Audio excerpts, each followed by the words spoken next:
Hey team, Dr. Mike here with Rob. In our last video, we talked about capacity versus demand as a principle for how we see injuries, how we rehab back to play. Let's get more specific about 5 training errors that can potentially cause injury. Number 1, too much, too soon. What the heck does that even mean, bro? Yeah, so we can't just tell somebody that came in, hey, you did too much too soon and that's why your knee hurts. You gotta give you some context and try to get as much information out of you to help you along the way too. So look at 3 key elements here with too much too soon, and that's just kind of talking about exercise throughout the week or throughout the month, whatever time period that is. So let's go over, you got volume, so that might be if you're a runner. Your total volume of running of mileage is 30 miles by the end of the week, so that's your volume. Frequency would be how often you're doing certain things throughout the week. And then intensity would be how intense that exercise or how intense that workout was that you did on Monday, Tuesday, or Wednesday. So that might be somebody doing hill sprints, or maybe you like CrossFit, so you went in to do CrossFit, and it's a really high intensity exercise. And it's okay to push the envelope on these 3, but the big training area here is we don't want to push the envelope on more than one of these things. You don't want to raise your intensity and raise your frequency and raise your volume. That's a huge load, and now you're getting into that excessive zone that we talked about. Cool. So then this is the demand we're talking about. You're gonna be turning this up over the next few weeks as gyms open, as we can do more outside. So let's just be really smart, because as we're turning up that demand, we gotta make sure we're turning up the capacity. If we don't, that's what too much too soon is. High demand with less capacity, that's when we get breakdowns, that's when we stress, that's what can lead to injury. So number 1, too much too soon. All right, so let's go on to number 2. Okay, so now we're on to training error number 2, poor weekly planning. So what does that look like? All we're looking at with that is we're looking at what you did Monday through Sunday, and how what you may have done Monday is gonna affect what you want to be able to do Wednesday. Awesome. So thinking about I'm getting back to the gym, workout on Monday felt great. So I'm gonna do it again on Tuesday. Awesome. I got a bunch of splat points, I PR'd. All of a sudden, maybe we should be working in a recovery day Wednesday. Maybe if I just sprinted and had high mileage, I might just do a power walk. I might work in some active recovery. I might even take the day off. It's not about even rest at that point, it's allowing rebuild. Because the work, if I'm struggling, if I do great Monday, Tuesday, now I'm grinding it out Wednesday, Thursday is a little bit of man, I'm toughing it out. Now Friday, like what the heck's going on? Everything's broken. What do I need to do different? And now next week's gonna be tougher. So this kind of goes back into what we talked about on number 1, doing too much too soon. There are those 3 elements there. You got volume, you have intensity, you have frequency. You can't push. If you PR'd and you had more splat points on Monday, that's a pretty high intensity workout. So now you can't keep pushing that intensity the rest of the week. You gotta push one thing at a time here. So that's what we're talking about with kind of your weekly plan and looking at that. And this is, again, pro movement. Like, go get active, go push it.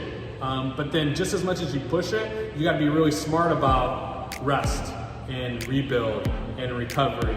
And over the long period of your framework of exercise, watch how I have no injury, I get more out of it, I build strength faster, I can have longer seasons, and then that's more fun. That's what we want. This is about consistency. This isn't about burning 1,000 calories every time you step into the gym.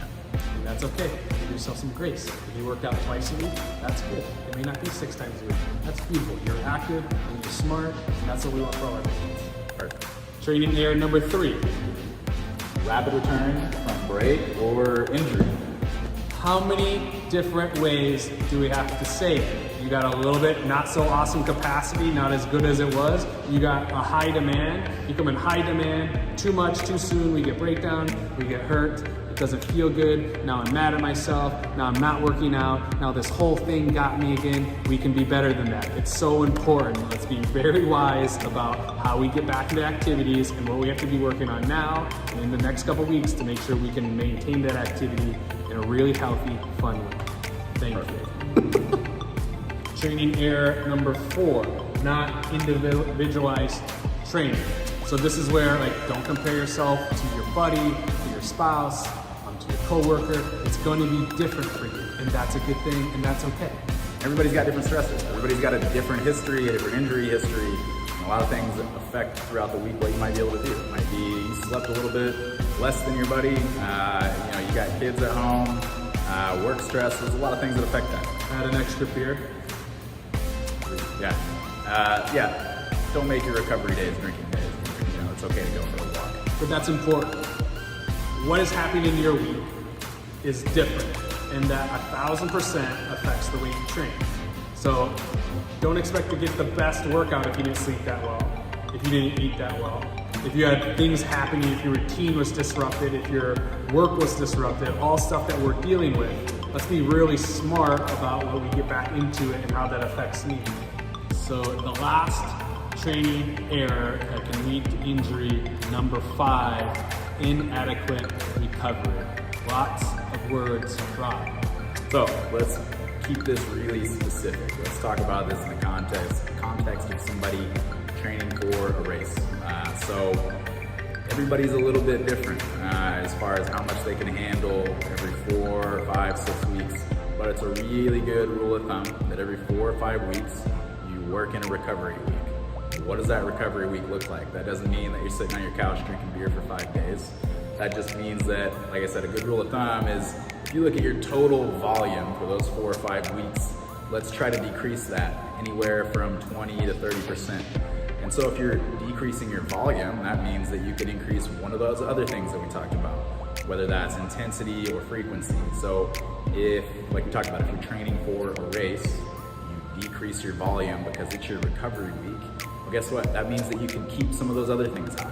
So if you had some really high intensity stuff that you were doing throughout the week, like maybe it was that CrossFit workout, maybe it was those hill sprints that you were doing, something like that, it's okay to keep doing that because that's enough to keep your performance where it is while decreasing your volume. So hey, you've got some more time to recover and get back at it that next week. Awesome. So Rob's working with like really high level athletes.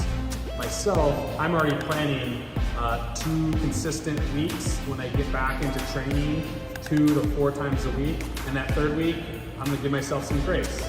I'm probably gonna already work in maybe just 2 workouts. I might feel lazy, I might feel fine, but I wanna stay ahead of it because I wanna make sure July is good, August is good. I can enjoy this outside season in Seattle without having injuries or wasting time in a doctor's office, blah, blah, blah. But work it in. And it doesn't mean stop doing everything, just make sure recovery and is rebuild and it's efficient and it's smart, and again, that's what we want to cultivate. Cool. So that was the 5 training errors that we want to talk about today. Just like we said, just to get some examples for everybody to help them out. These are just points to think about within your own exercise per week or per month. Hope it helps. Hit subscribe.